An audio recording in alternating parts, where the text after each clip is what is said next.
Јавниот сектор ќе штеди струја. Со измените на Законот за енергетика, владата ќе ги обврзе вработените во јавните институции да штедат енергија, особено струја, а општините веќе нема да смеат да ги забораваат вклучени уличните светилки во текот на денот.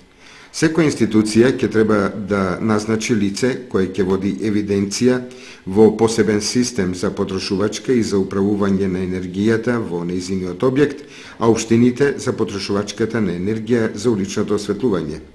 Управата за хидрометеоролошки работи пак ќе треба да внесува податоци за климата, според кои податоци ќе се креира политиката за штедење на енергија. Мерките за заштеда и управување со енергијата ќе се воведат во неколку последователни фази.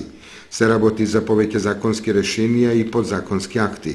Значи, по ова ќе следува и обврска колективните згради да бидат изградени согласно со барањата за енергетска ефикасност, а подоцна ќе се воведат исти мерки и за индивидуалните домови, објаснуваат од Министерството за економија и дополнуваат дека во моментов градежниците доброволно може да ги применат обврските за унапредување на енергетската ефикасност